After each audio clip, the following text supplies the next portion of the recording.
From the archives of the United States Cavalry, the true stories of Colonel Ranald Mackenzie and the cavalrymen he led. Mackenzie's Raiders. His secret orders from the President of the United States. Clean up the Southwest. Make it a fit place for Americans to live. Wipe out the renegades, outlaws, and murderers. If necessary, cross the Rio Grande, knowing capture means hanging by the enemy. Discovery, court-martial by the United States Army.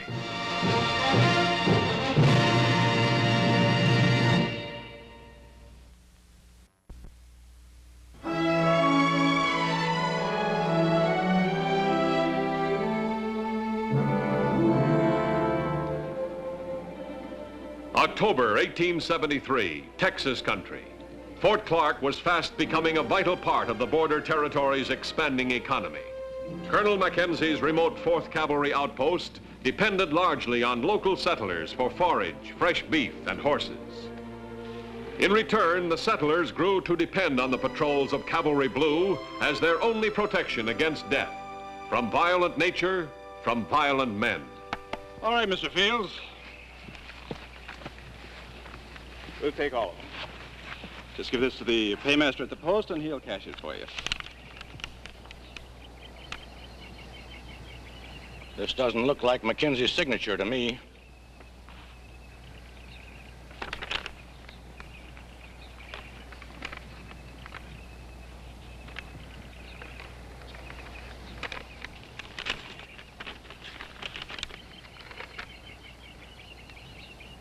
This requisition you gave me is a forgery.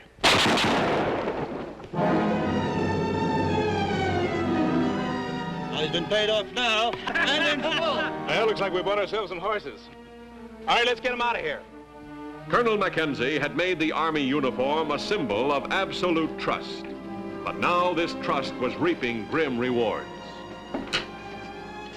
Colonel, Josh Benson is in your office waiting for you. He's been there for half an hour. What's his business? I don't know, sir, but he's all steamed up.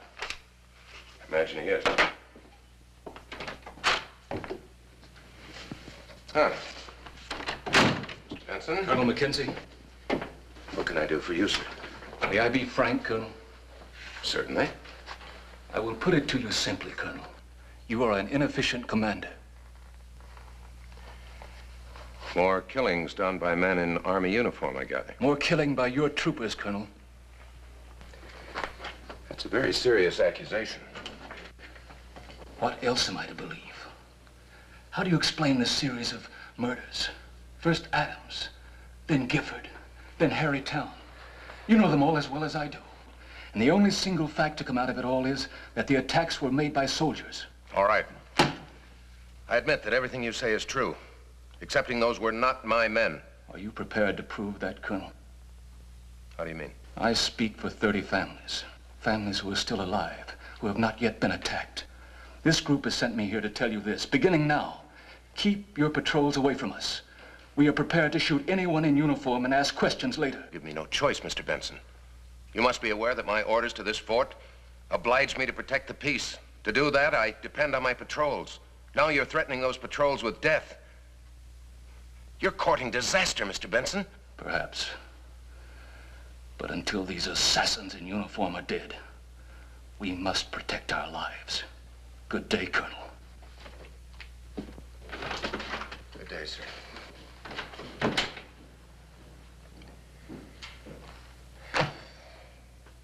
Sergeant.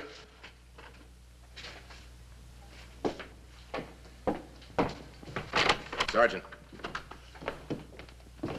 Sir? Order out another patrol. Ready to ride immediately. We'll be gone 2 days. Yes, sir. The marauders in uniform had to be stopped. To this end, Mackenzie led his troops out of Fort Clark to search the territory for some sign of the disguised killers.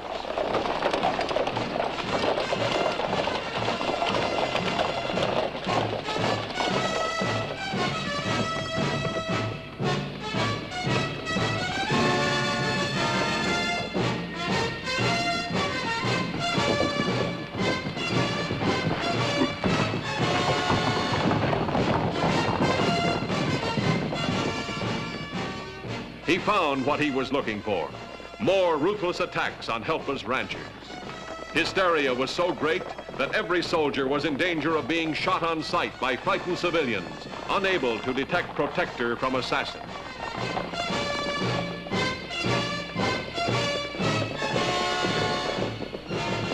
Mackenzie returned to Fort Clark, driven by the knowledge that immediate action was necessary to stem this widespread threat.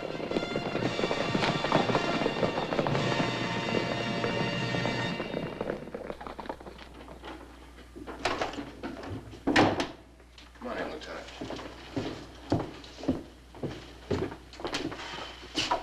Any luck, sir? I'm afraid this requires a little more than luck.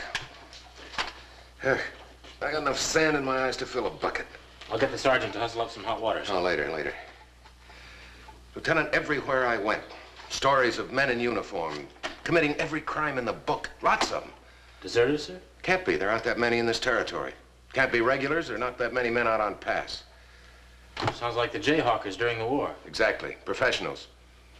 We've got to break up this gang before they get more uniforms, or they'll terrorize this whole territory the way they did Kansas and Missouri. Take a look. Adair's Horse Ranch. Paso Mine. Stage Way Station. Hacienda Quintera. We got there an hour after they hit the place. Before that, here and here. Like scattered buckshot. Exactly. Buckshot has a pattern like that, arcing from the muzzle. Prieto. The gun muzzle pointing right into the heart of our territory. I don't know what we're going to find there, Lieutenant, but that's where we're going to start looking. Across the river. Across the river, sir? Tell me, Lieutenant, you ever hear of a man named Nolan? Amos Nolan. I don't think so, sir. Well, he's a scout, kind of a no-good drifter. I want you to meet him 3 weeks from today on our side of Devil Horn Ford. If my plan works out, I think he'll come out of Prieto with exactly the information we want. Can this, Nolan fellow be trusted, sir? I've often trusted him with my life. That's strange. I thought I knew them all. When you're in the Army a little longer, Lieutenant, you'll find out that you never know it all.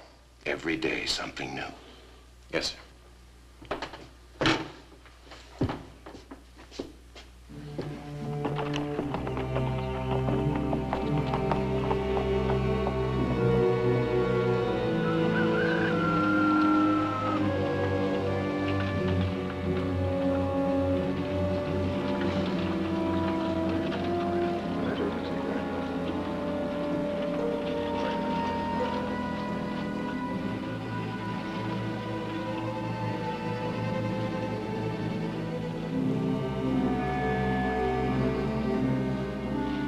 Extraordinary circumstances once again forced Mackenzie to violate Mexican sovereignty.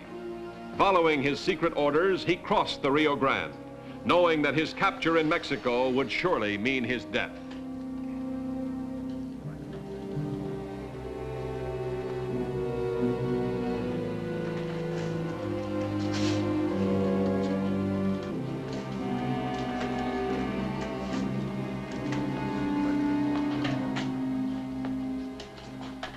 Are you alone?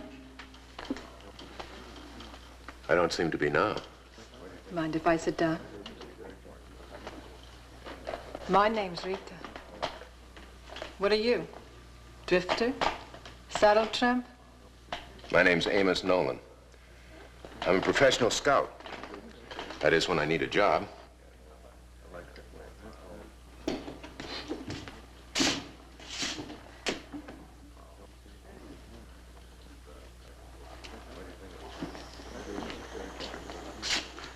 Andale. Fentanyl.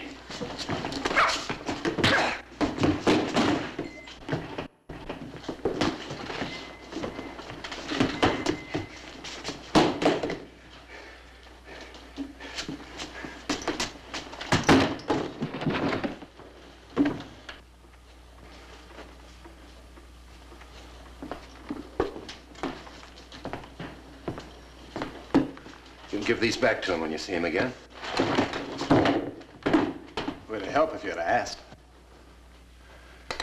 When I want help, I'll ask. Just being friendly.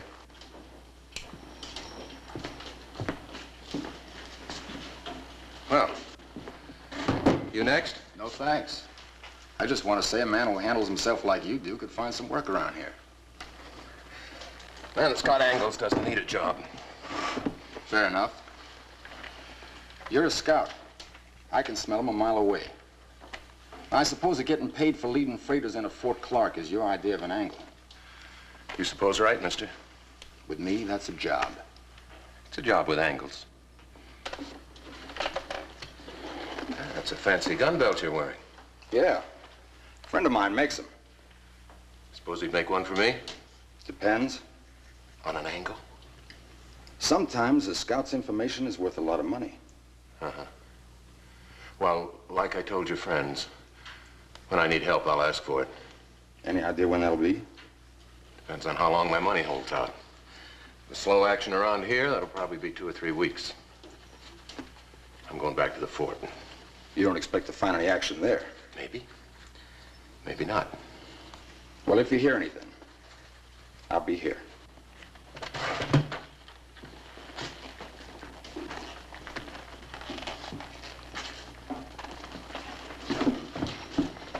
Senor, are you coming back? In 3 weeks. Well, what do you think of Nolan? I don't know. There's something about that guy that bothers me. Exactly. Kansas? He's a scout. Like I told him, I can smell him a mile away. Yeah, he's got a sharp pair of eyes. He noticed your belt. He was admiring it. Kind of admiration I don't trust. I think maybe you better follow him. Saddle up and get on his trail and let him out of your sight. We'll find out just how legitimate Mr. Nolan is.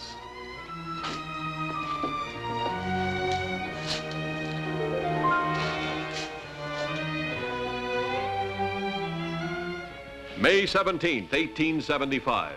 Mackenzie rode to his secret rendezvous with Lieutenant Summers at Devil Horn Ford.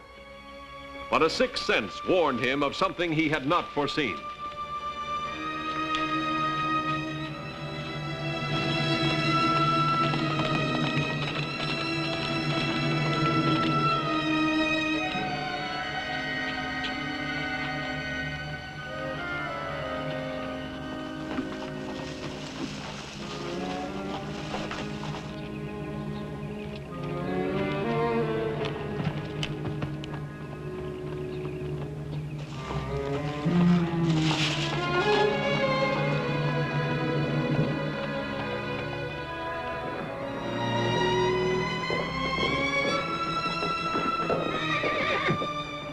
A few hundred yards across the river, Lieutenant Summers waited for Scout Amos Nolan. Under the watchful eye of the enemy, it was too late for Mackenzie to turn back. One salute, one word of recognition could destroy his plan. There was only one chance. I still say there's something snaky about him. Somebody's coming.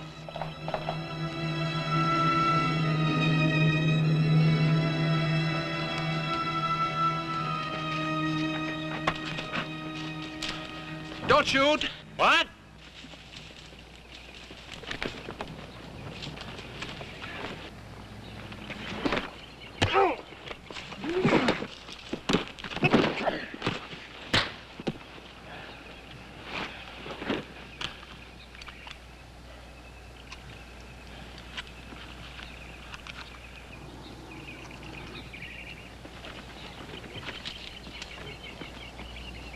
Snaky, huh? That saddle tramp would murder his grandmother for a plugged dollar.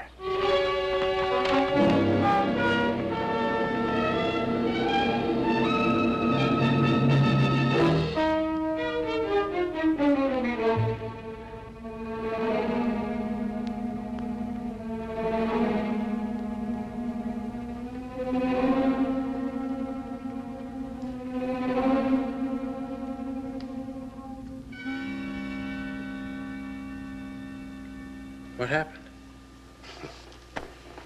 You don't remember. Only that you jumped me.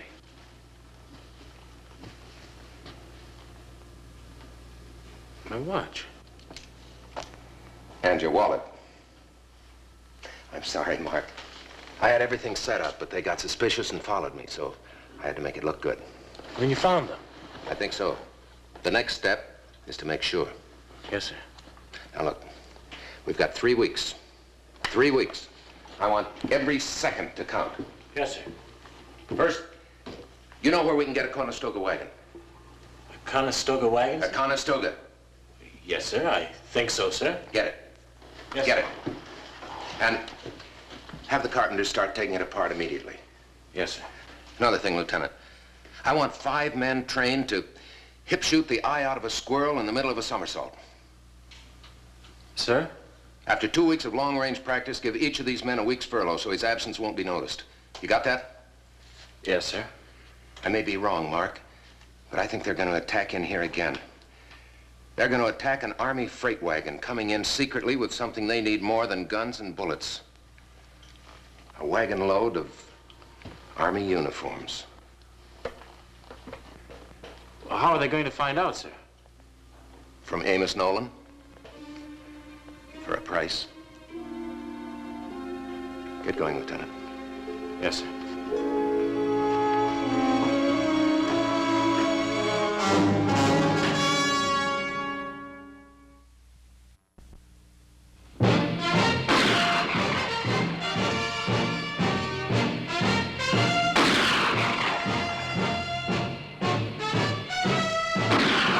Mackenzie's plan to entrap the outlaws raiding American settlers in stolen cavalry uniforms would require split-second timing and precision-like teamwork.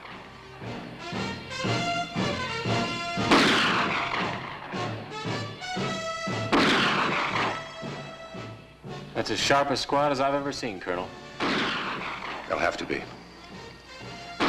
Keep at it, Lieutenant. See you back at the fort. Yes, sir.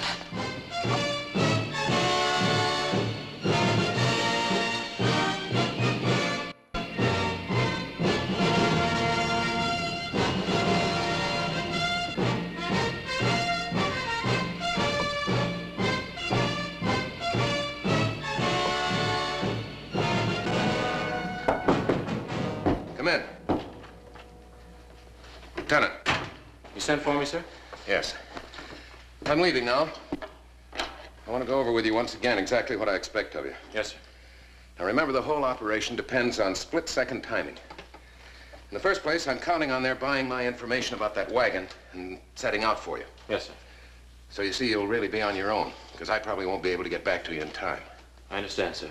Now, if everything goes according to plan, you'll be escorting that wagon, and they'll attack you. Yes, sir. That's when we use surprise. Don't let them get too close. When you do open fire, shoot to kill. Every shot must take deadly effect. It'll seem strange shooting at cavalrymen, sir. I know. Lieutenant, the whole success of this mission depends on you. It depends on your following your orders straight down the line. Yes, sir. I understand, sir. Oh, and Lieutenant, good luck. Good luck to you, Colonel.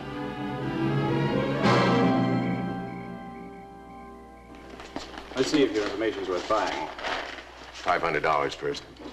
Talk first. Lay it on the line first. That's better. There are 2 convoys headed for Fort Clark. The second one's the one you'll be interested in. It's loaded with carbines and ammunition. And what's in the first? Just a shipment of uniforms.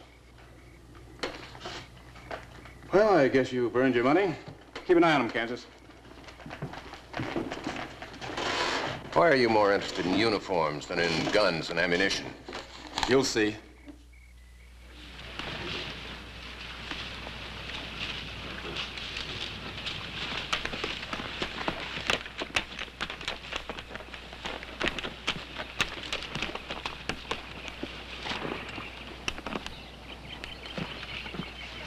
Well, that's why you wanted the uniforms.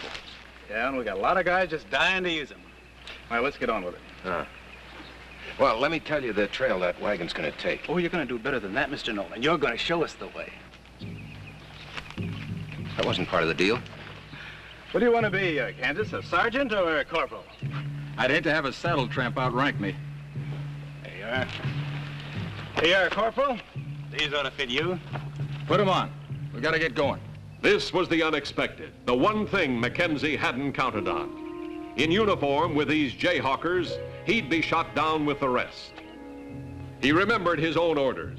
Don't let them get too close. Shoot to kill. Following Mackenzie's timetable, Lieutenant Summers left Fort Clark with the Conestoga supply wagon, the bait to attract the marauders.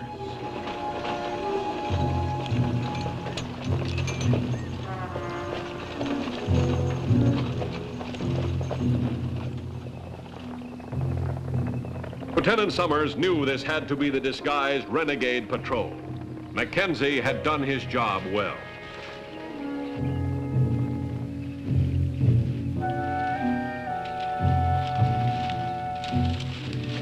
Get set. Now remember, keep a steady course and move when I call for action.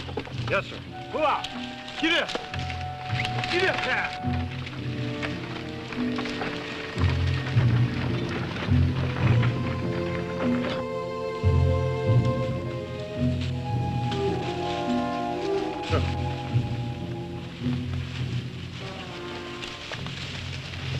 No escort. Just one man on the seat and an officer in the lead. Sit and duck. Lead on, Scout.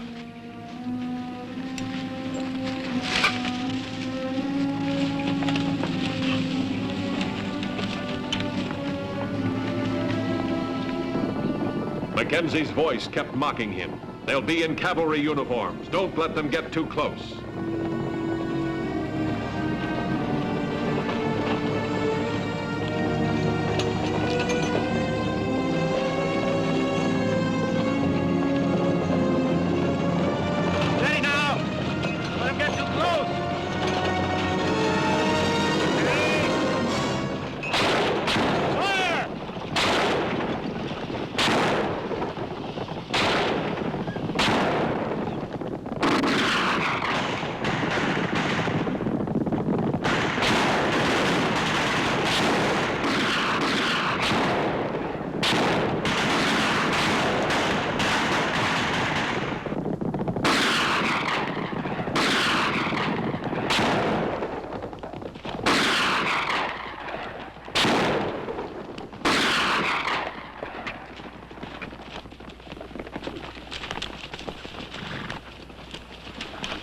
We almost shot you, sir.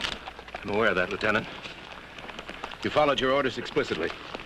Permit me to congratulate you. Thank you, sir.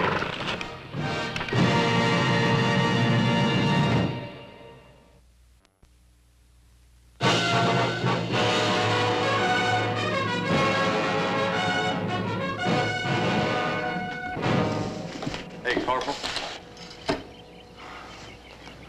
Yeah. You got a match? Yeah, I think I have.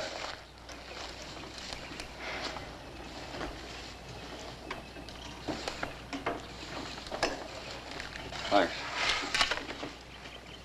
How long you been in this outfit? I enlisted in Houston. Just got in this afternoon and some lieutenant gave me this fort. Yeah. That's a lieutenant for you. Well, I enlisted to fight. Well, you'll probably get a chance. How long you been in the Army? 11 years. 11 years? And still only a corporal? Must be the stupidest man in the outfit.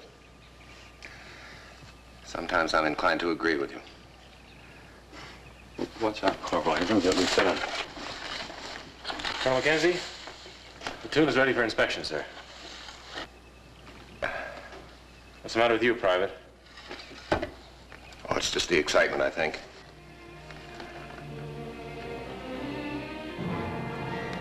He's a rookie. He'll be all right.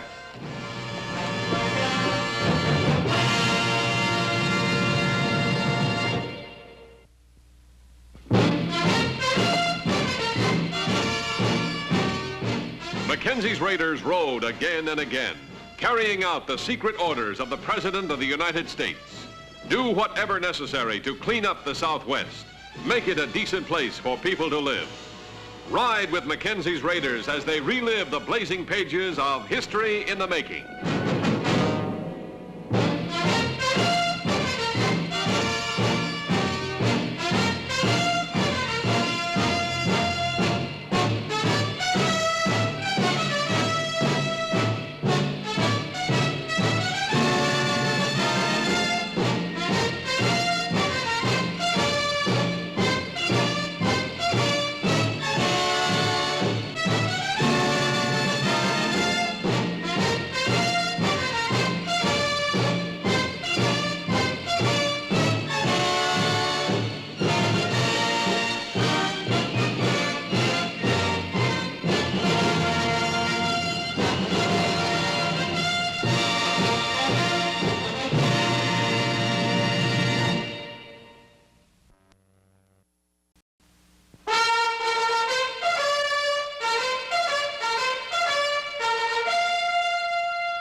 From the archives of the United States Cavalry, the true stories of Colonel Ranald Mackenzie and the cavalrymen he led. Mackenzie's Raiders. His secret orders from the President of the United States. Clean up the Southwest. Make it a fit place for Americans to live. Wipe out the renegades, outlaws, and murderers. If necessary, cross the Rio Grande, knowing capture means hanging by the enemy. Discovery, court-martial by the United States Army.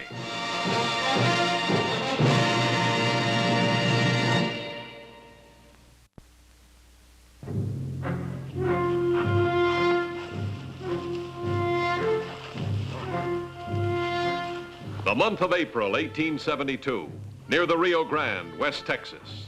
The same old story repeating itself, frustrating, maddening Ranald Mackenzie and his 4th Cavalry. For although Mackenzie had established sacred treaties with most of the Indian leaders, still small, unauthorized bands of marauders all too frequently darted into the United States, terrorizing American settlers, burning, stealing, then darted back across the river into Mexico, safe from the American military.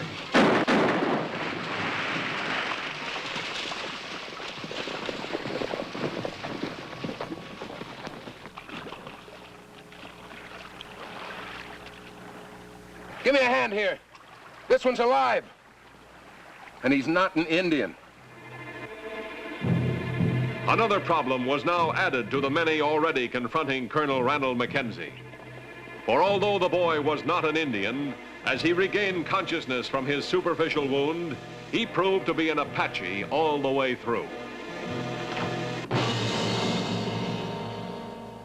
He's to be secured. Then have Sam the scout talk to him and have Sam report to my living quarters.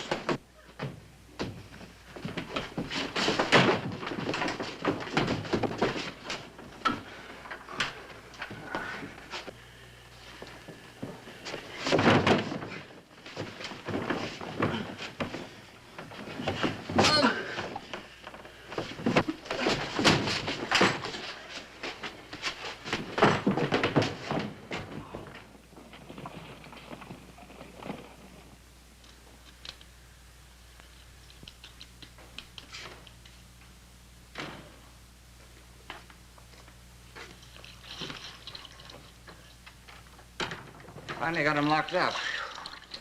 How's his wound? Not much. Not as bad as McCullough's. What happened to McCullough?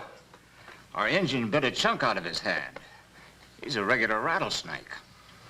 He's an Apache. He's no more Indian than you are, Colonel. Yeah. Maybe not. He's still an Apache. Has he talked yet? When he's not biting people, all he'll say is his name is War Knife. He's the son of Chief Burning Grass, Colonel. Burning Grass? But I've got a treaty with Chief Burning Grass. A treaty of friendship. The old man wouldn't break it. That wasn't the old man, Colonel. That was his adopted son.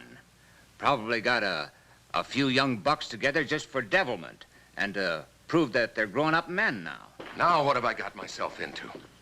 What do I do? Hang the chief's son? That'll certainly help to pacify the area.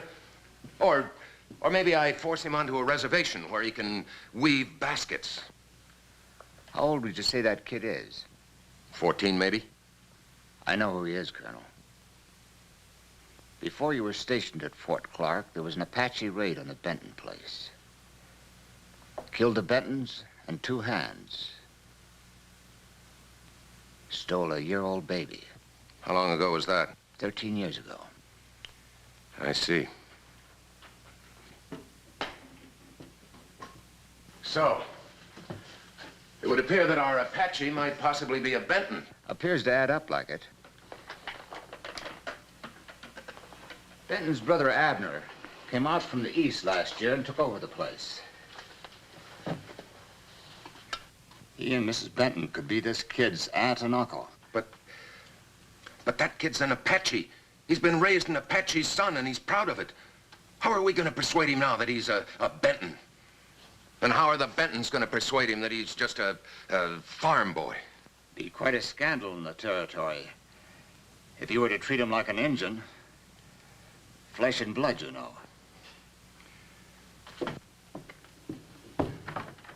Lieutenant Saunders. Yes, sir?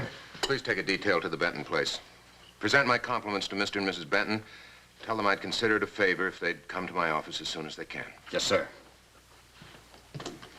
Sometimes I wonder why you fellows take up soldiering. Just seems you can never win. What's in your mind, Colonel? I was just thinking about Chief Burning Grass. Right at this moment down there below the Rio Grande. He's lost a son. I wonder what he's going to do about it. If I know the Apaches, tomorrow he'll be moving. Tonight he'll be praying.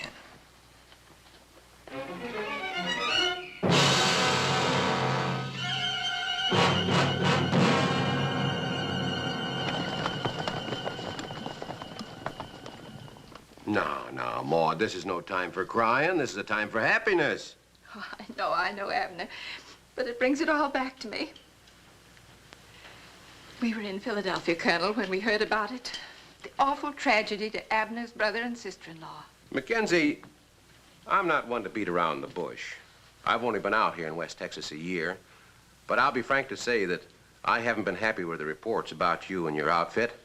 Seems to me that the savages and renegades have been getting away with a lot of outrages in the territory. Oh, no, Abner, do you think this is the I time? will say, though, that you did a wonderful thing getting the boy back. Best thing you ever did.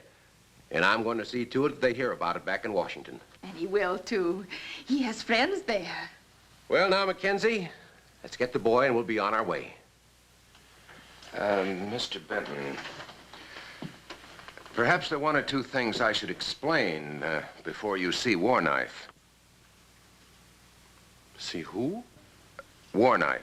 That's the boy's name. It's no such thing. It's Vernon. His mother wrote me right after he was born. He was named Vernon, she said. I beg your pardon. Vernon. I might point out, though, that the boy speaks no English. No English? Then how does he talk? He speaks Apache. He was raised an Apache. Well, what of it? He's still a Benton, our kith and kin. Well, he might disagree with you. He considers himself an Apache. And the Apaches are a very fierce, very proud, very noble nation. What a thing for an American soldier to say. Yes.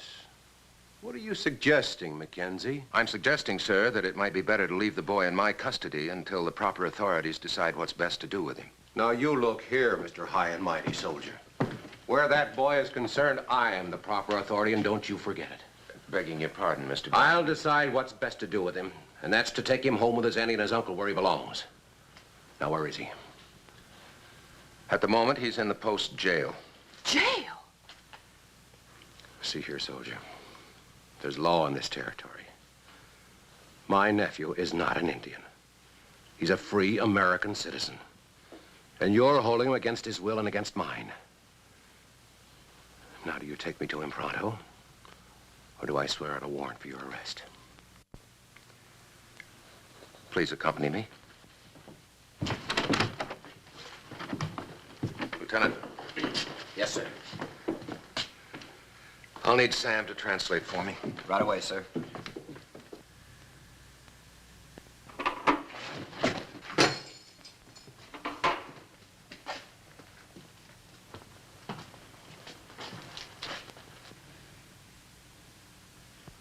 Abner, what have they done to Vernon? I wanted to warn you, Mrs. Benton. Sam here has been trying to talk to the boy. He's told him that we're his friends. He's told him there are even people here with his blood in this territory. His only answer was that if that were true, he'd open his veins and spill out that blood. Oh, why, he should be ashamed of himself. Make him realize I'm his aunt. Well, Sam tried that too, Mrs. Benton. But Warknife's only answer, that is, Vernon's only answer, was not very complimentary. Open that cell. Oh, Abner. Open that cell. Trooper?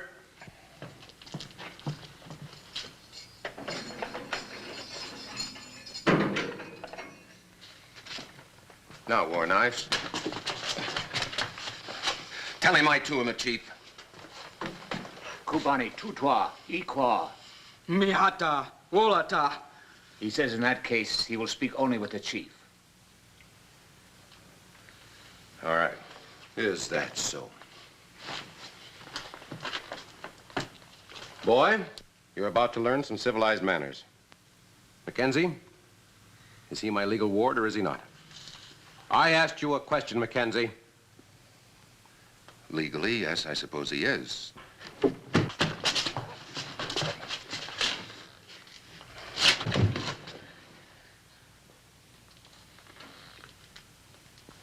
I'm sorry, boy.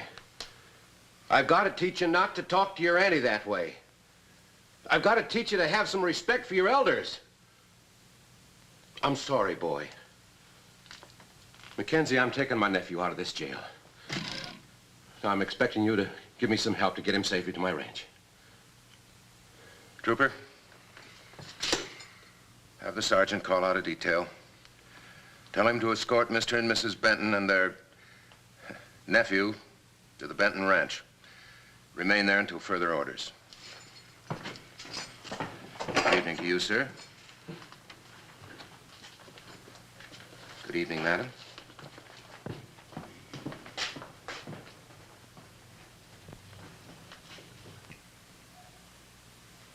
Your move, Colonel.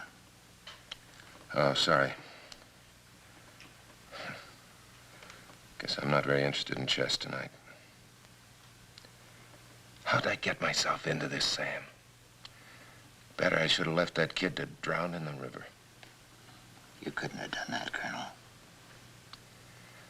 Warknife, a farm boy.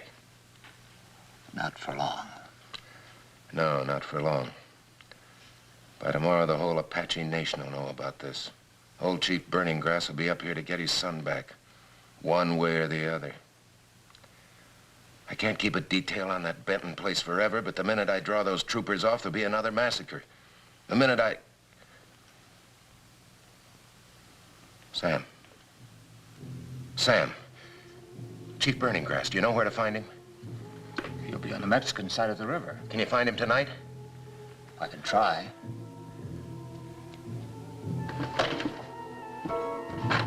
Lieutenant Sanders. What you got in mind? Tell you in a minute. Yes, sir.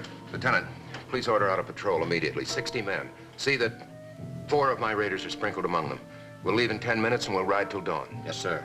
Now, when the raiders are separated from the main body of troops, it'll be for the purpose of riding south. Pay no attention to any other orders I may give. The raiders will ride south. Yes, sir. And see that each raider carries either a bandana or a neckerchief. Yes, sir. Is that all, sir? No. Order those troopers away from the Benton place. I beg your pardon, sir. Away from the Benton place? You heard me, Lieutenant. Yes, sir.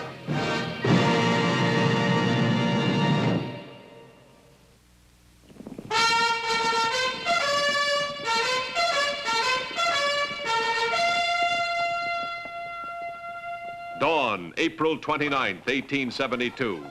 With a desperate plan in mind, Mackenzie's need for secrecy was absolute.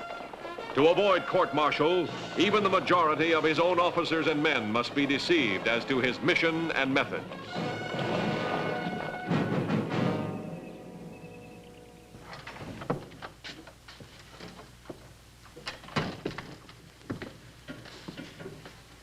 Any change? I haven't dared go in. He hasn't made a sound. The soldiers left during the night. There's not a one of them out there. Ready for your breakfast? Dish up for the boy first. Abner. I wonder if we've done right. Well, he's a Benton. We've done the Christian thing. But that Colonel Mackenzie, he seems like a Christian gentleman, too. And I got the feeling he thinks we're doing wrong. Maud, do you think we're wrong? No, Abner. But maybe he belongs with his own people. We're his people, Maud. Remember that. Come on now, let's get the boys breakfast.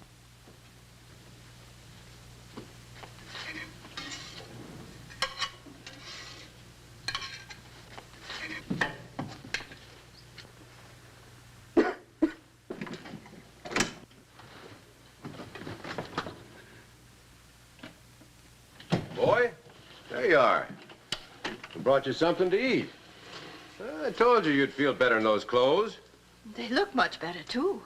Your auntie cooked you up a good breakfast. You'll feel better with something solid between your ribs. How many grits? Steak? Eggs? Hope you like hominy grits. We leave him alone with it, Maud. Remember, he's still strange with us.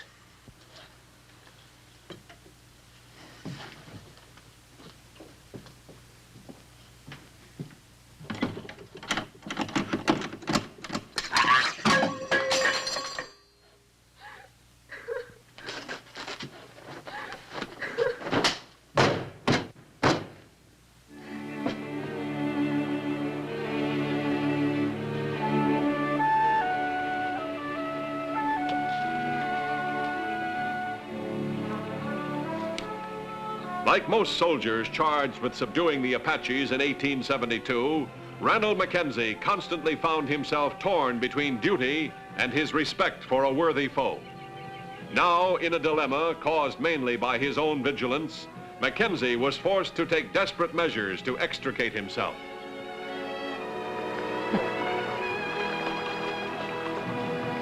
Lieutenant, listen.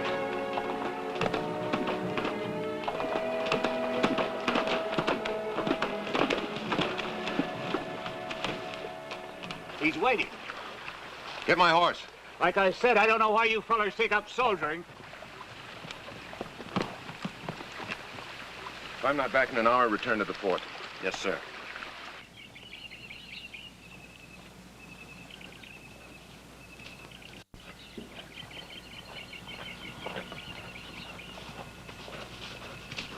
Burning grass is here.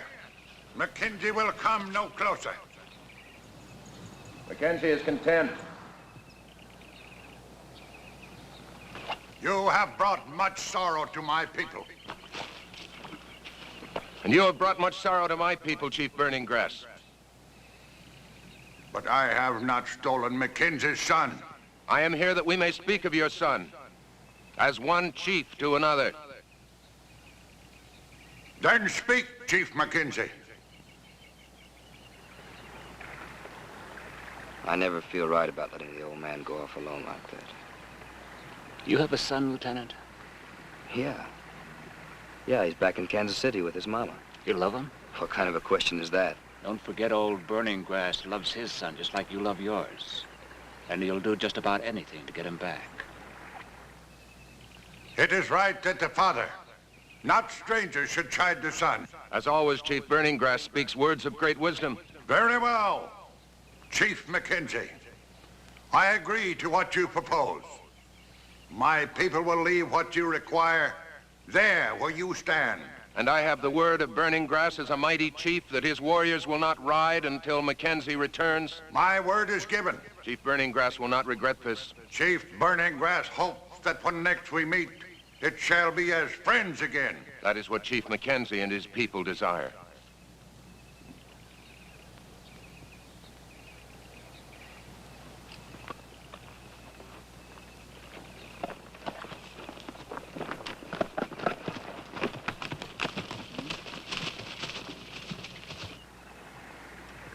How long's he been gone? Well,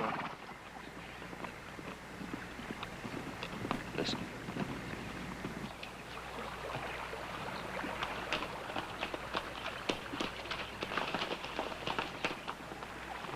Mount up. Bring my horse.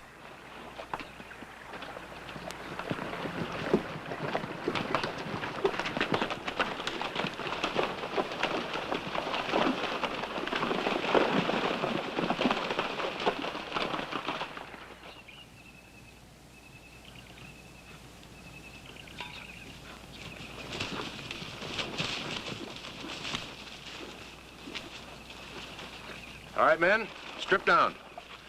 Put on those clothes. For the rest of the day, we're going to be Apaches.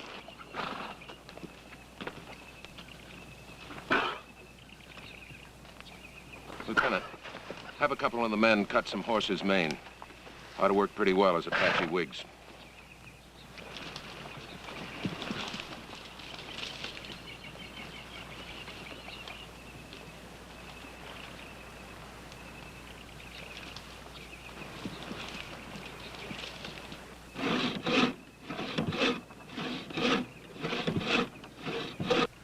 Better wash up, Abner.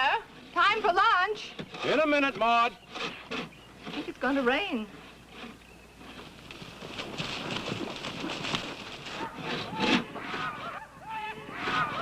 Get the rifle, Maud! Get the rifle!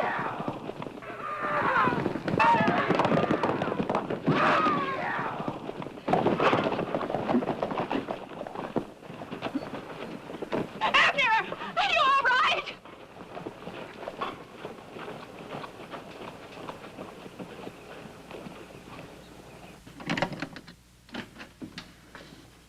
War knife.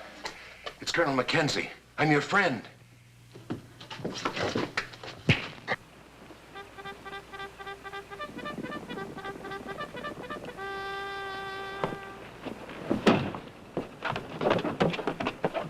It's an unscheduled patrol, sir. Your own troopers. Now you have got a scandal. They gotta catch me first.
Water.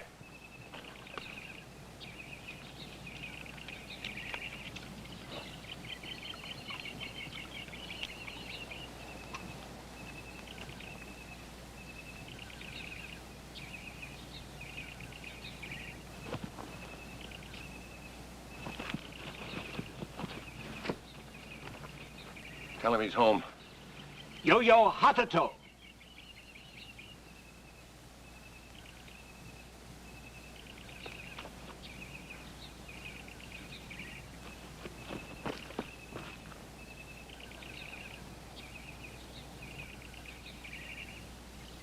Tubanipa, Tuhoto, Achila. He says he'll speak well of you to his father, Chief Burning Grass. Tell him he is too kind. Wulatita, Buragi.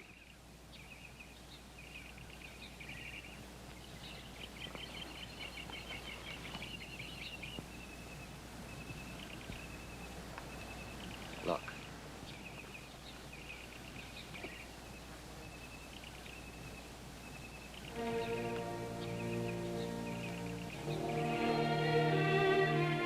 All right, Sam.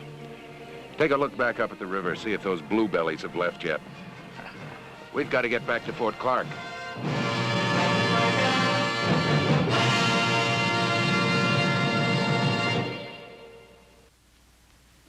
He said he was on a training patrol, sir, when he happened to pass the Benton place. They chased the Apaches as far as the river, but they got across safely. With war knife. Uh-huh.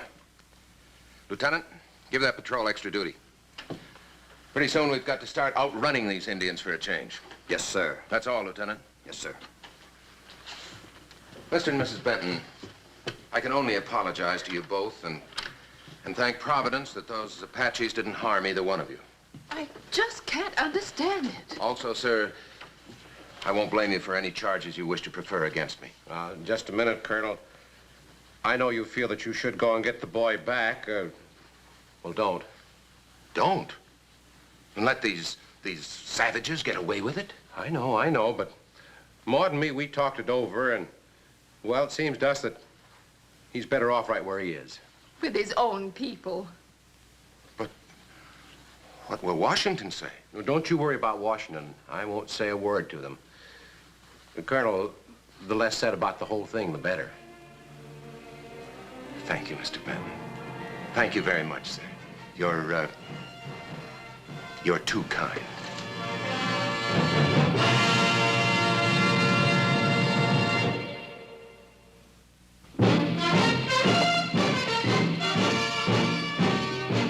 Mackenzie's raiders rode again and again, carrying out the secret orders of the President of the United States. Do whatever necessary to clean up the Southwest, make it a decent place for people to live. Ride with Mackenzie's raiders as they relive the blazing pages of history in the making.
From the archives of the United States Cavalry, the true stories of Colonel Ranald Mackenzie and the cavalrymen he led.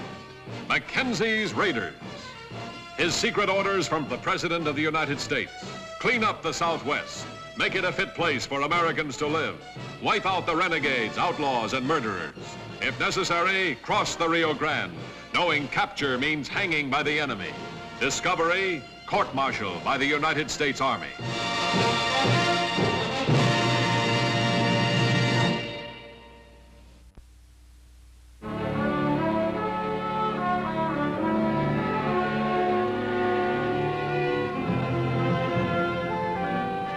Fort Clark, along the border country of southwest Texas, the year 1873. Following a hurricane and flood which struck the Fort Clark area, Colonel Ranald Mackenzie was faced with one of the strangest problems of his career. The flooded Rio Grande River, southern boundary of the United States, sliced into the Henderson Ranch, placing a section of the American-owned property on the Mexican side of the border. The changed course of the river turned the Henderson property into a vulnerable island. How much of Ben Henderson's land is affected? Any considerable amount? Oh, I wouldn't think so, sir. Of course, I didn't cross the New River to see exactly how much. Oh, no, of course not. Just a few acres, I'd say, 8 or 10 perhaps. Unfortunately, his house is on them. Yeah. If I know Ben Henderson, this is going to mean trouble, Mark. Unfortunately, it's the kind of trouble we can't handle at the local level. I wish that courier would get here from Washington, and we'd know how to proceed. Well, shall I try and get a message to Henderson? Ask him to come in and see you. I don't think that'll be necessary. Henderson will visit us soon enough, without invitation. All right, Mark.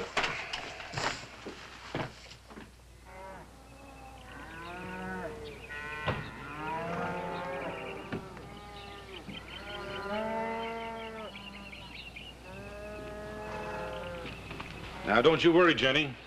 I'll come back just as soon as I can. Don't start any trouble, Ben Henderson. I'm sure Colonel Mackenzie will understand, but not if you go losing your temper.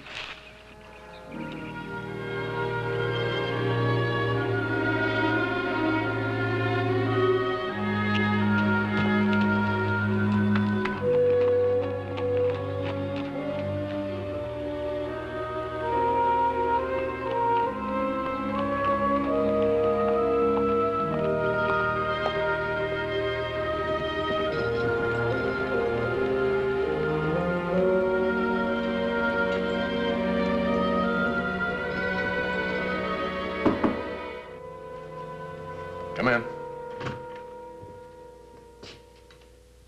Mr. Henderson's here, sir. Oh, have him come in. This way, sir. Hello, Ben. Nice to see you. Any word from Washington yet, Colonel? No word yet, Ben. Here, have a chair. Sit down. I'd like to talk to you. Got nothing to talk about. There's only one side to this argument. That's my home, me and my folks, like it always was, and we're not budging an inch. Oh, now, Ben, sensible men always have something to talk about. Come on, sit down, please. I've been patient, Colonel. You know I have. You've had plenty of time to hear from Washington. Yes, I have had time, but who knows better than you that communications sometimes break down out here. This is a highly unusual situation, Ben. It's one that may have to be resolved by our State Department communicating with the Mexican government. And I'm sure it will be resolved. But in the meantime, I've got to ask you to move your wife and your employees out of Mexico. It ain't Mexico. I don't care what anyone says. It's my property and it's part of the United States like it always has been. All right, Ben, all right. I agree with you, and I'm sure Washington will. I'm just asking you to be patient for a little while longer for your own sake. What if Washington says you can't help me? That it's part of the Mexican territory and I gotta get out? You know the answer to that. You can't expect me to go against orders. I expect you to protect American citizens, that's what. To protect the property my folks fought and died for. It ain't just land, Mackenzie. It ain't just an old house with a few acres of sagebrush. My ma and pa are buried there. Me and my wife, little baby was born there. The only one we had. His grave is there, too. You want me to turn my back on my own flesh and blood, something that's part of me? You want me to turn back on my own little son? Ben, that's the last thing I'm asking you to do. I'm just asking you to leave that land, your own land. I'll admit that. Leave it just until I hear from Washington. I won't do it, Mackenzie. But, Ben, you don't seem to realize you're in a dangerous spot down there. Anything can happen. I couldn't help hearing, sir. You won't listen, will he? No. Can't say that I really blame him. Come on in, Mark. Shut the door. I was just thinking. Until that courier does show up, I don't have orders to protect Ben, but on the other hand, I don't have orders not to protect him. The raiders, sir? I'm not sure. I'm not sure I'm ready to take the risk. I'll have to decide that when and if it becomes necessary. Henderson's in a terrible spot down there, Paul. I can't imagine a worse spot. The Mexican government won't protect him, and officially I can't. Well, he's free game for anybody that wants to make trouble. Yeah, Mark. Have the raiders stand by for immediate duty. Yes, sir.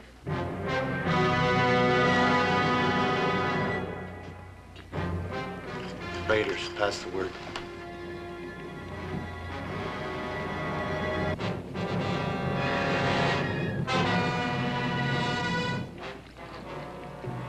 Raiders, stand ready. I got no right to keep you here, Jenny. You say the word and we'll leave. No, Ben. They were my folks, too. They was my baby. Jenny. We'll stay until you say the word to go. That's the way you feel about it. That's the way I feel, Ben.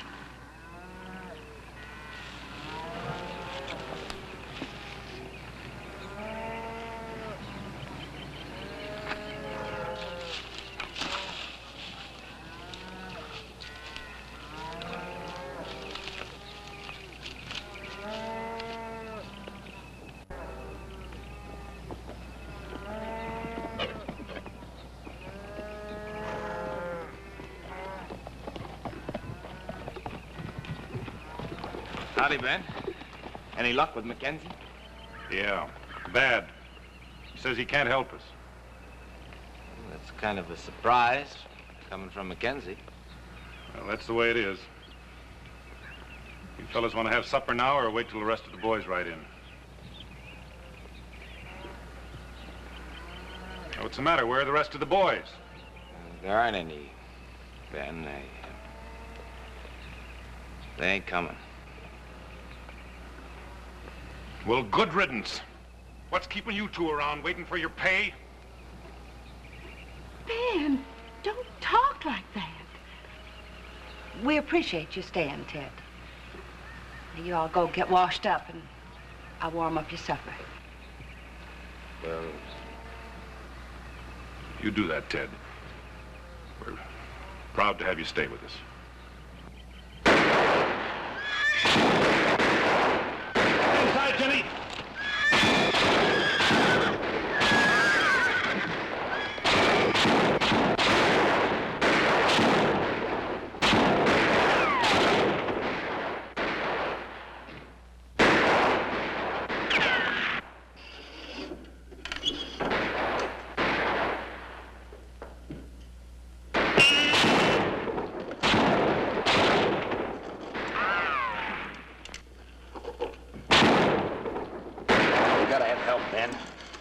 Can never hold out without it. You know, why tell me? Where are we going to get help?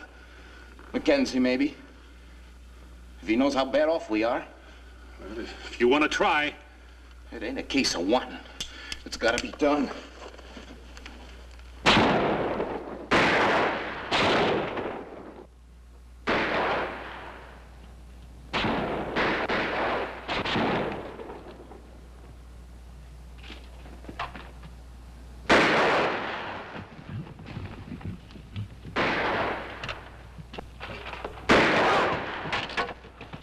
What's the idea, Jack? That was one of our own boys you shot. You know of a better way of getting rid of him? Well, no, but why? What did he do? He didn't do what I told him, but I told all you fellows. I want these folks here to send for help. I want Mackenzie to come a-running, all full of fire and high spirits. Got some real special plans for Mr. Mackenzie. Him and me is going to have a nice little party together. Well, I'd kind of like to make sure I got things straight myself, Jack. You mean we don't really aim to hurt them Hendersons none? Just sort of keep them pinned down for bait? Well, we can shoot them up a little. Gotta make it look like a fight, or Mackenzie might get wise. We'll save the real fireworks for later, after he's walked into the trap. Well, whatever you say, Jack. You're the boss. You just keep remembering that, and everything will be all right.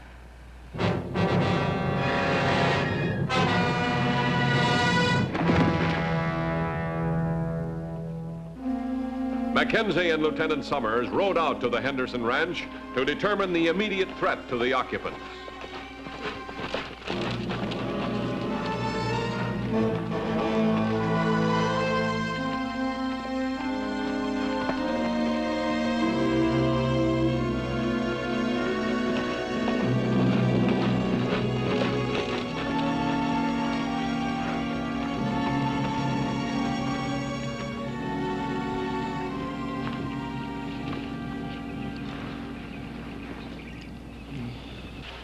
Daniels. One of Ben Henderson's hands. Ted. Ted, what happened? Was it outlaws? Let the folks been down in the house. Just one hand left to help them. How many outlaws? Ted? Ted? How many? I don't know. They kept the cover mostly. I got a glimpse of one of them. He was... Who was it? Who was it, Ted? Who'd you see? Corey. Jack Corey. Corey.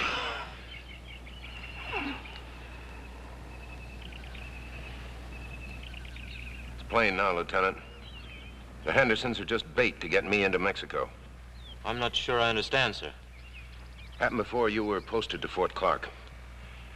I had to arrest Corey's younger brother. He was eventually hanged. Corey always blamed me for it. Said he'd get me if it was the last thing he ever did.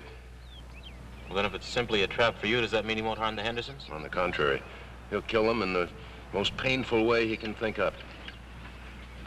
He doesn't need a reason. To him, killing is its own reason. Lieutenant, we'll be using those raiders.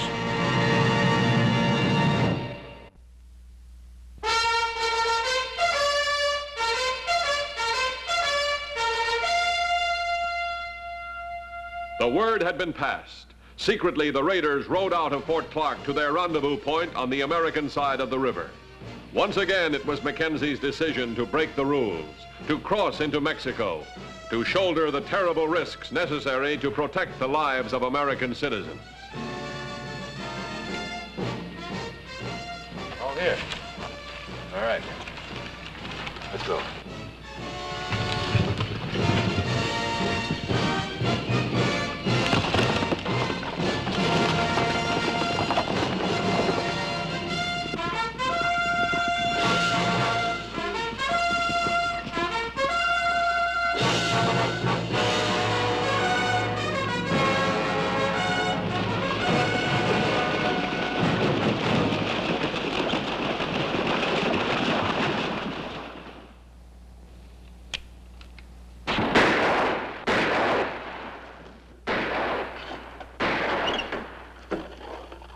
Jenny? Yes, I'm fine. Don't you worry about me. You don't look yourself. Never seen you look so peaked before. It's only natural, isn't it? I've never fought outlaws before. I'm real sorry I talked you into this, Jenny. We should have pulled out like Mackenzie said. You never talked me into it. And don't you worry about me or anything else. I know Colonel Mackenzie's going to help us. Well, I'm just fine. You go on in there and cover that window.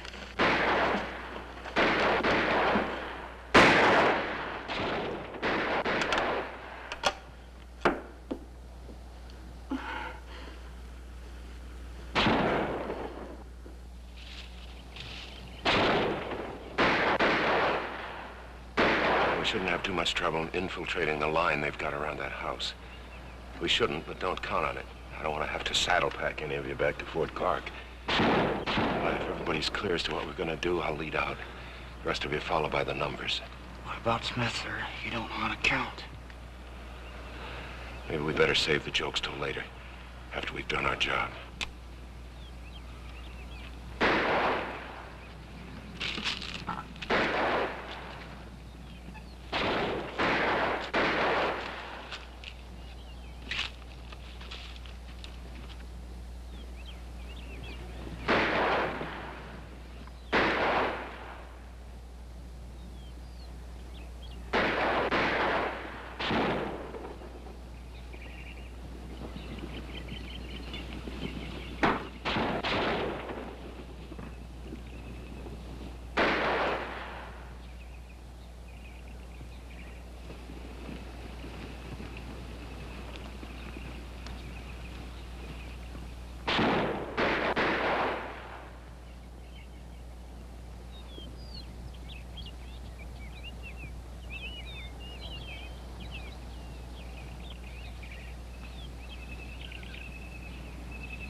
You know what the boss said. Let him in the house.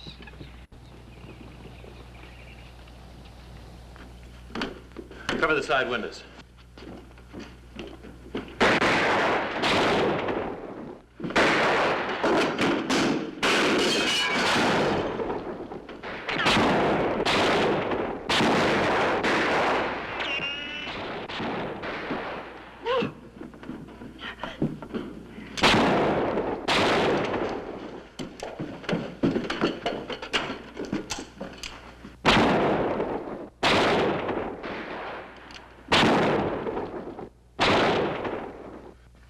Thank you for coming, Colonel. I'm very grateful. No, never mind about that.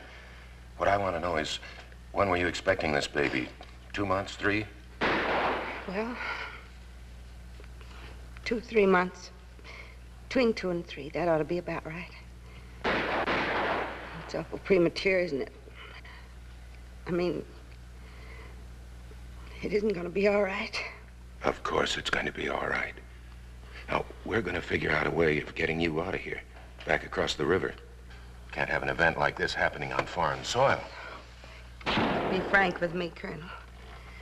There isn't any way out, is there? You just wait and see. Now get rested up for the trip.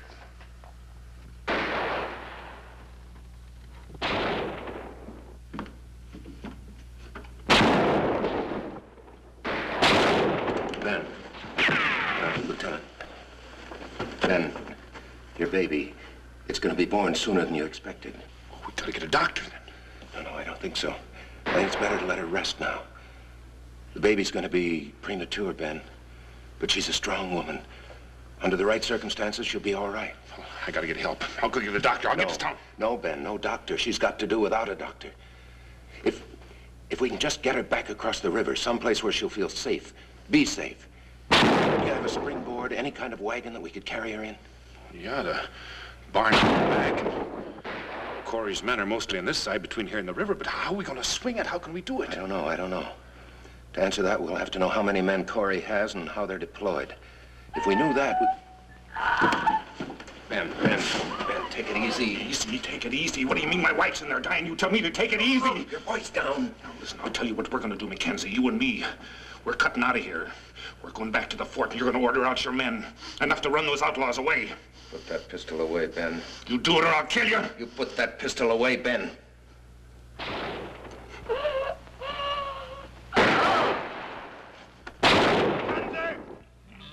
I know you're in there. I let you in on purpose. Now you're pinned down. What are you going to do? I'll give the Henderson safe passage across the river if you and your men come out with your hands up. Lieutenant, see that all the approaches to the house are covered. We won't make a move until it's dark. Yes, sir.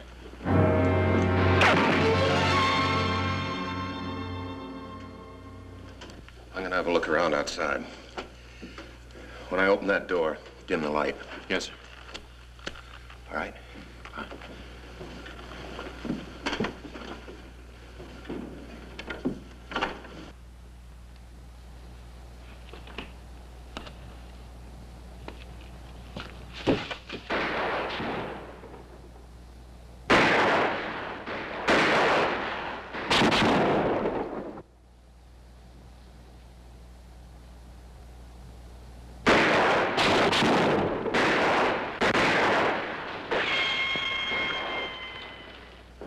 This is the house we're in.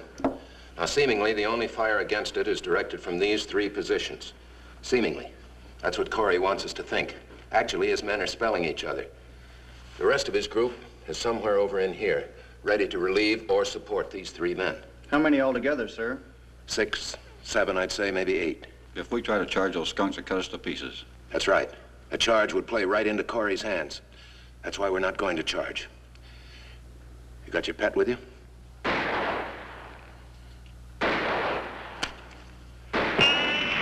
Good. Jessup? All right. Now, you three men will move against these positions.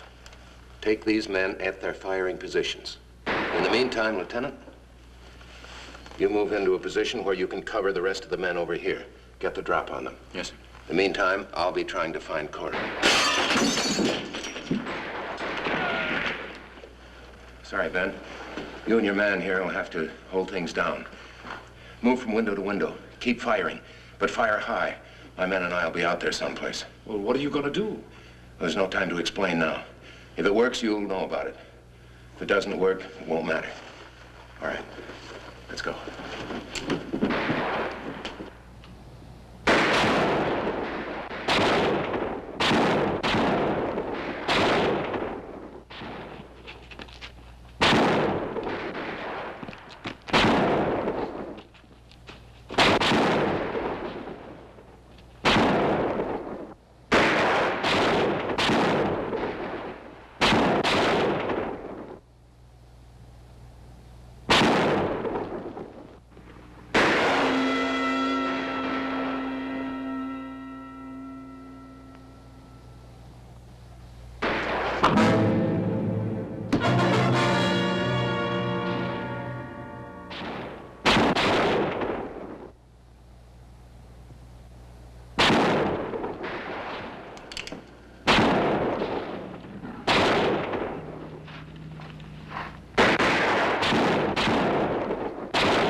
Due to Mrs. Henderson's condition, the rescued and their rescuers were delayed in reaching the fort.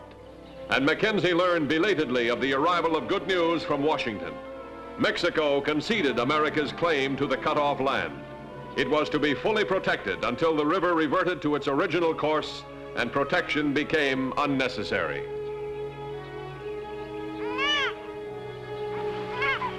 All right, Mr. Henderson.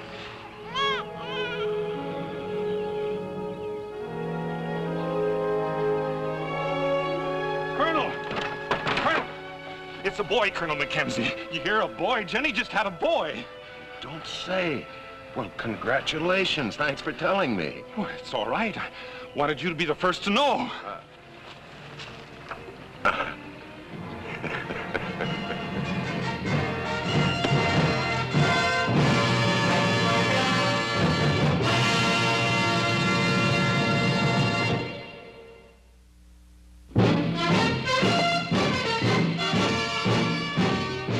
Mackenzie's raiders rode again and again, carrying out the secret orders of the President of the United States.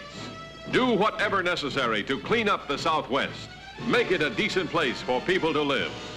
Ride with Mackenzie's raiders as they relive the blazing pages of history in the making.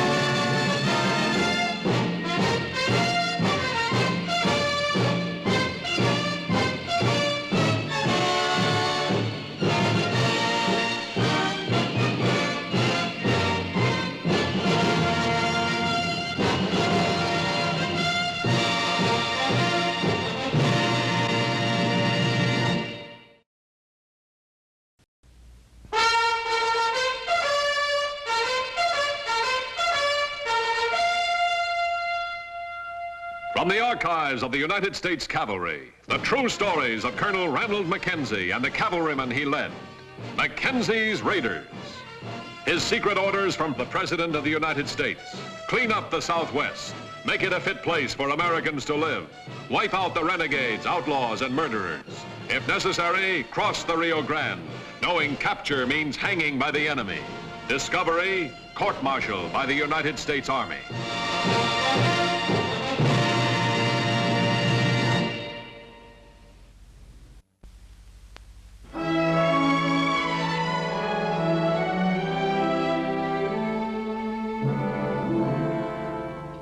Fort Clark, the morning of July 9th, 1874, and a new challenge to be faced by Colonel Ranald Mackenzie and his 4th Cavalry. It concerned the town of Twin Forks, 30 miles from Fort Clark, scene of 7 murders in 6 months, a settlement gripped by terror and fear-ridden silence. Colonel Mackenzie just entered the fort, Mr. Jackson. All right.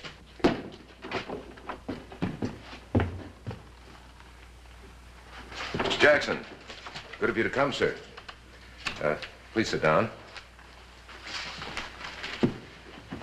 Mr. Jackson, I've got to have your help. I asked you to come here, and I appreciate your coming. I'm going to give you the protection of the fort until this matter is completely settled. But I've got to have your cooperation or I'm helpless. How did Homer Winfield die? Colonel, you can't use my name if you go down there. Your name will not be used. Nobody dares go to those auctions. He'd kill him just as sure as there's a sun in the sky. Dakota Smith. Nobody knows whose land goes next. Everybody just prays it won't be theirs. How did Winfield die? He killed him. Well, some of his gambling friends did. There's always one of them drifting through. They all know Smith from somewheres else. And nobody said a word? We don't even talk to each other about it, Colonel. Everybody knows it's going to happen again. And they figure by keeping quiet, they're going to save their own skins. A couple of men, they talked. Now they're dead. Where does Dakota Smith come from? Well, one night he's playing in Sam Lanton's poker game. And he kills a man. Then he buys his property at the auction, gets married, and settles on it. Then one day, the man who owns the property next to Smith's is found dead. Then he buys that property at the auction. Mm-hmm.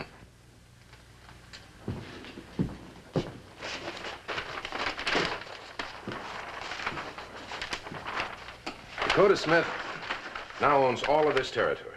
All of it. This piece right here, who does that belong to? A fellow by the name of Maccabee, Jed Maccabee. Jed Maccabee. All right, Mr. Jackson. Thank you very much for coming in. I do appreciate it.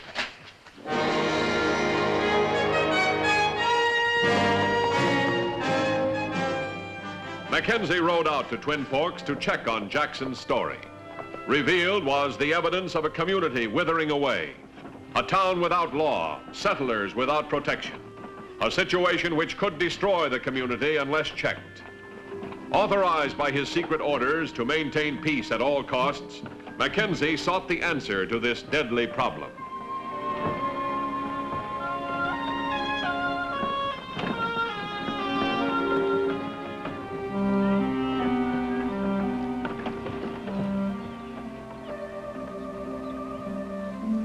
Bet about old Winfield. Real fine man.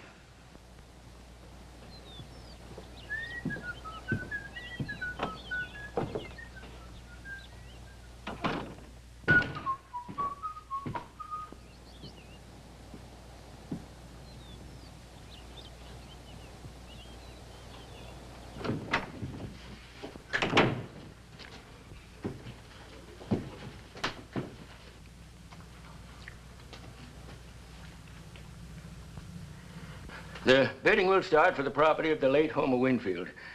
3 acres of workable land northwest of Vick's Point. By the power vested in me, the land goes to the highest bidder. The revenue, after expenses for the auction, goes to the Twin Forks Treasury, where it'll be utilized for community purposes. Auction is now open. $5. $5 to Mr. Dakota Smith. Do I hear any more? $5 once, $5 twice. Sold to Mr. Dakota Smith for $5. Well, it's been a real aces back-to-back day, hasn't it? I mean, it's real fine weather. Oh, yes. Yes, sir. It sure has.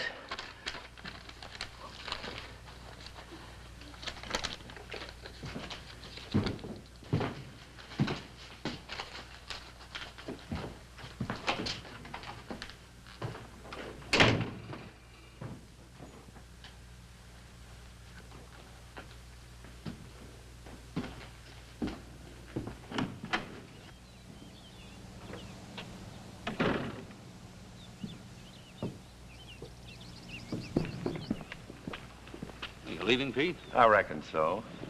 Here. You did a good job. How can you stand this place? One of these days, you're going to find yourself a woman, and you'll know what it means to settle down. I want to thank you again, Dakota. The job staked me good. Well, you earned it.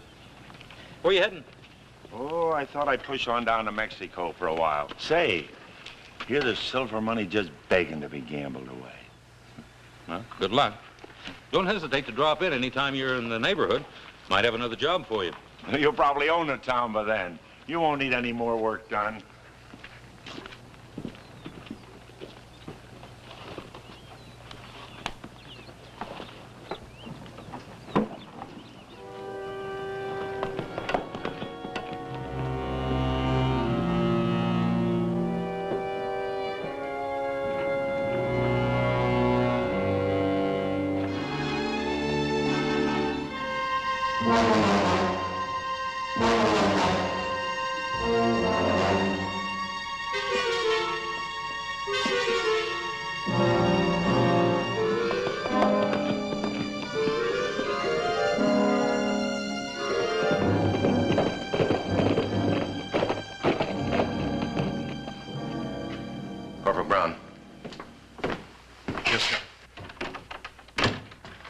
You and 2 raiders ready to ride immediately. Yes. Of course, the fact that we're off the post on a mission will be secret. I understand, sir. I'll prepare passes for myself and the others. Good. I'll meet you at our usual rendezvous in about an hour. Yes.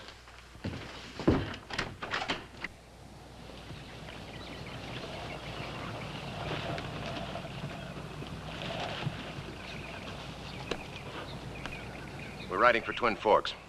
Corporal Brown, you'll accompany me into town. You two will wait outside of town. I don't want anyone to know you're there until I need you.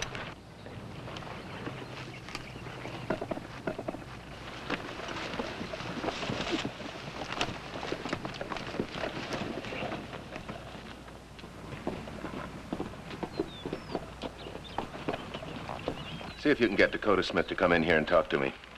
If that doesn't suit him, arrange a meeting any place at his convenience. Yes, sir.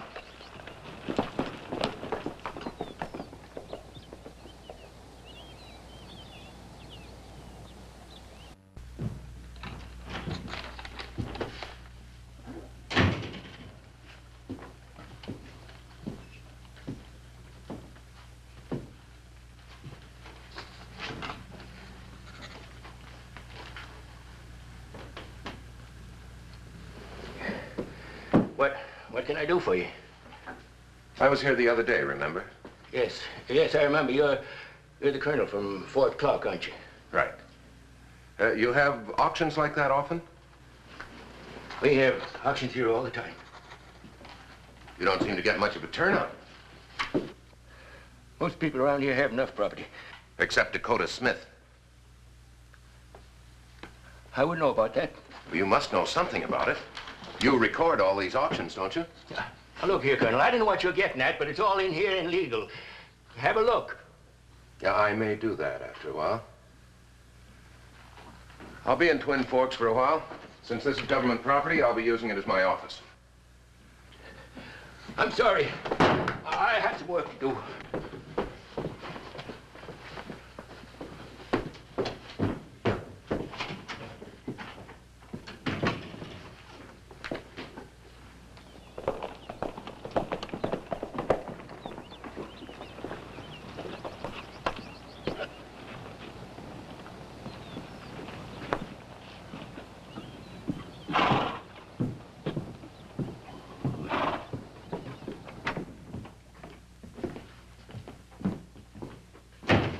Sir, Dakota Smith. Oh, Mr. Smith. Pleasure, Colonel Mackenzie. What can I do for you? I've been trying to get a little information. I thought you might be of assistance. Well, I'd be glad to help if I can. You've acquired quite a lot of property here in Twin Forks. Do you plan to acquire more? Well, that's kind of hard to tell, Colonel. I might. I kind of like the opportunities afforded in this area. Uh-huh. By reputation, Mr. Smith, you're a gambler. Tell me, what impels a gambler to settle down? Well, the same thing that makes any man want to settle down, Colonel. A woman. My wife. And then I've been lucky since we got married and been able to acquire a few little pieces of property for her. Splendid, splendid. How many more little pieces of property do you think you'll require? Oh, that's a question I've been trying to answer, too, Colonel. I guess it's my gambler's nature. See, I sometimes think of property as being like poker chips. You know, a gambler's never satisfied until he wins all the chips on the table. Perhaps so, although it seems to me that property is considerably more important than poker. Mr. Smith, let me be blunt. 6 people have been killed in this community in 7 months, and you now own all of their property. People die all the time. But these people were murdered. Murdered? Well, that's the first I ever heard of that. Who would ever do a terrible thing like that? I'm not sure. But you now own all their property. Oh, Colonel, people aren't talking against me, are they? No, Mr. Smith. No one's talked. They seem to be afraid to talk. Well, Colonel, you just go on with your investigation. I'm sure that you'll find everything I've done is above the table. And if, as you say, you can't find anybody to talk, well, call on me again. Talking's my favorite pastime. Thank you, Mr. Smith. I may just call on you again.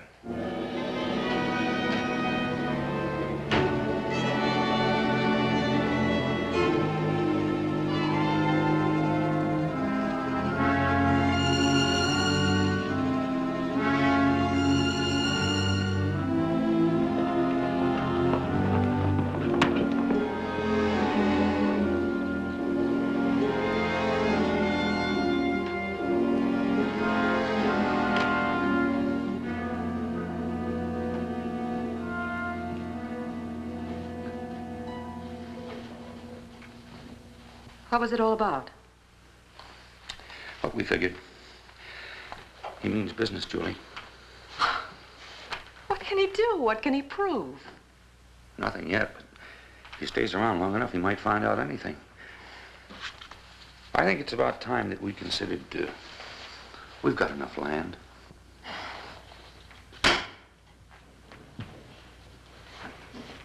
I never knew a card player gave up easily. Honey, he has to know when to quit. And when to stay in. It's just the Maccabee place. That's all that's left. All right. But not while Mackenzie's here. Why not? How can he stop it? What can he do? Shoot you?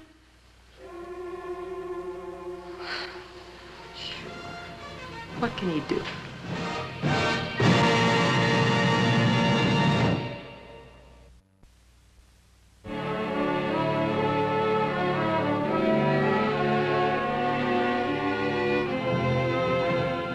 Mackenzie met secretly with his raiders outside of Twin Forks to outline a plan of action. There were two elements which must go together. First, he must try to get the cooperation of Jed Maccabee. Second, he must provoke Dakota Smith into action.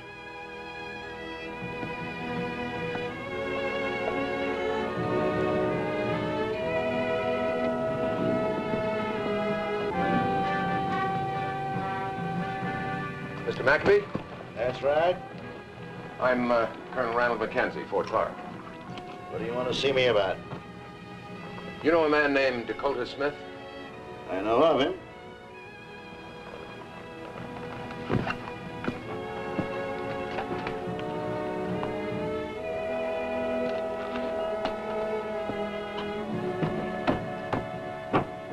You know that this Dakota Smith owns all the land in this territory? Not all of it. He don't own mine. You're aware how he acquires this property? He pays a drifter to kill him, then he buys their land at auction. There's nobody in Twin Fork don't know that. Uh-huh. Have you done anything to stop him? Why should I? It's none of my business. I work my own land. Ain't got no time to worry about others. Men like Dakota Smith ruin communities. They take it all, Mr. Maccabee. And then they go on. Pretty soon they have the whole territory. That's for them that make communities to worry about.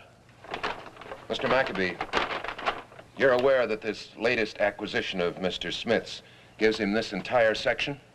So? So, sooner or later, he'll come after you. And then he'll have it all, including the water he needs. Let him come. You can't stay awake 24 hours a day. I can if I have to. You don't have to. I have two very well-trained troopers. They'll stay in your house. Won't be staying inside my house, Colonel. Nobody traipses around my property. You don't trust anyone, do you?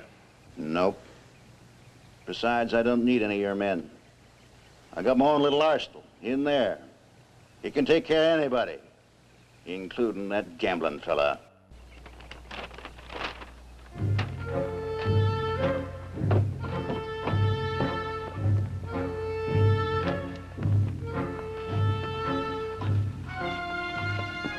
You know, it's a shame. What's that? All this land going at auction for just $5. Don't bet your life on it.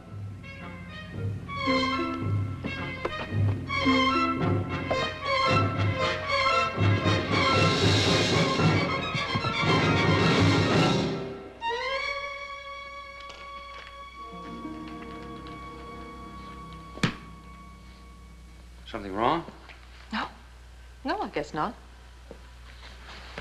Hey, you're not unhappy, are you? No. And I don't regret our marriage. It's just that, well, sometimes you look... Honey, I just don't want you to worry about anything because I never knew what real living was before I met you. Dakota, I know how you've hated this whole business. The only thing is, I just want you to be happy. I love you. That makes everything else easy.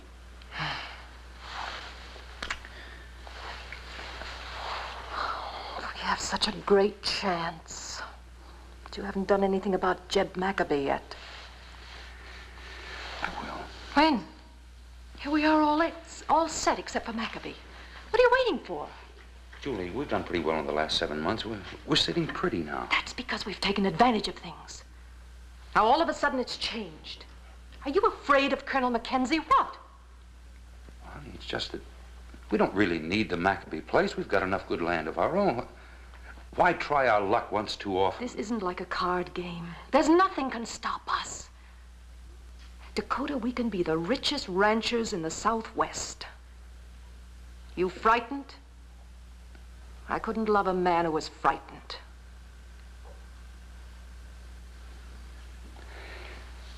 Maccabee will be the last? Of course. Then Mr. and Mrs. Smith will be in business.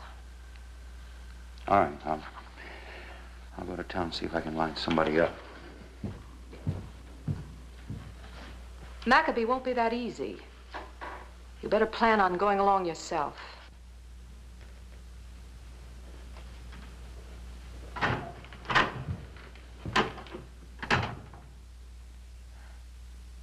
We're about ready to move.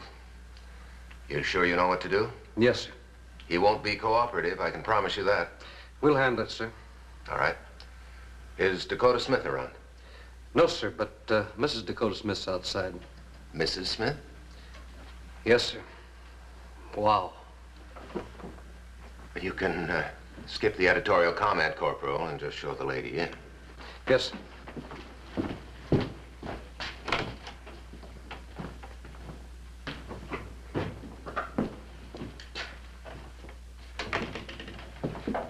Colonel Mackenzie? Yes. Well, my husband wasn't home. I thought perhaps I might help you. I'm Julie Smith. I'm honored, Mrs. Smith. Won't you sit down, please? Perhaps you can help me. Thank you. Mrs. Smith, as you know, there've been some rather ugly rumors about your husband. Yes, I've heard some of them. Believe me, Colonel, they're completely unfounded. I'm happy to say I'm inclined to agree with you. We've investigated, and we've found absolutely nothing illegal in your husband's affairs. Certainly there was nothing illegal in his buying those properties at auction. Oh, certainly. A man dies, leaves no family. The property is auctioned. Exactly. On the other hand, if a man dies and does leave a family, that family automatically inherits that property. There's no need of an auction.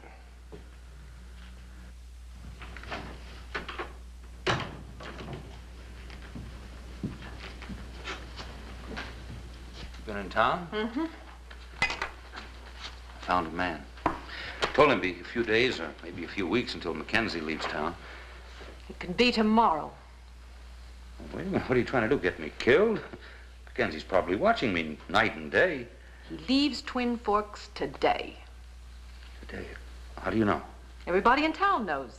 The investigation's finished. All right. You'll have the Maccabee place within the week.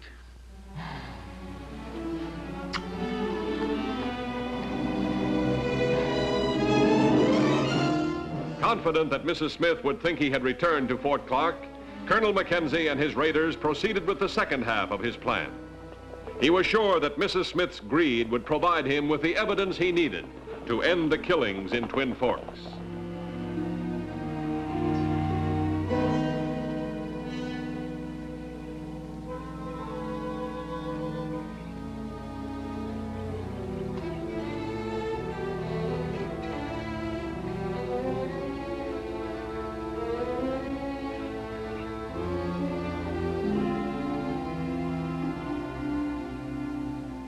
Old man. He's beginning to go, though. Yeah. Won't be long now. All right, let's go. You go on that side, I'll go around the back.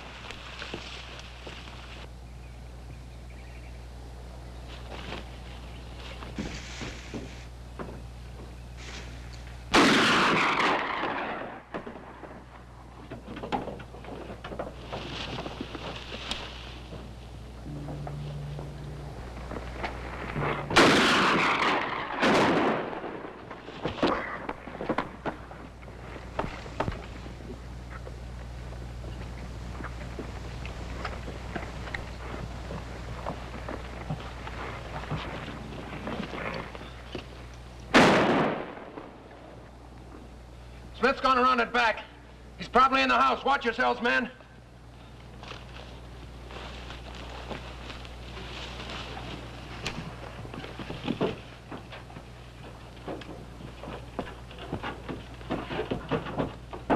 Where are you at, Mr. Maccabee? In the shoulder? Let me see. Let me see. Come on.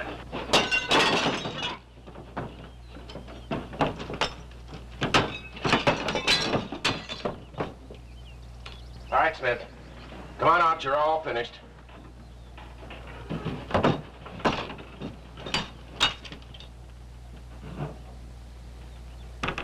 Hold up. I said hold up or I'll shoot. You wouldn't shoot a man in the back, would you, Colonel? Mr. Smith, you're a gambling man. Why don't you try me and find out?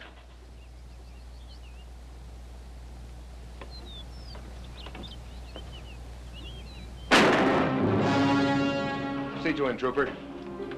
Now then, Mr. Maccabee. Come on.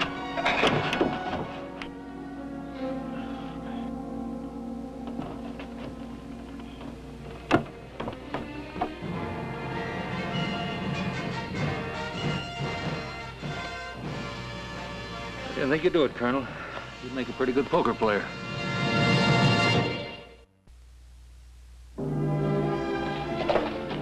The reign of terror at an end, life returned to normal in the town of Twin Forks.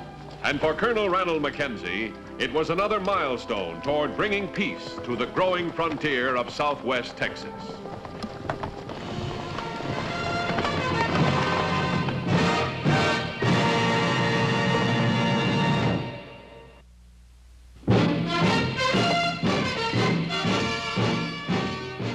Mackenzie's raiders rode again and again, carrying out the secret orders of the President of the United States.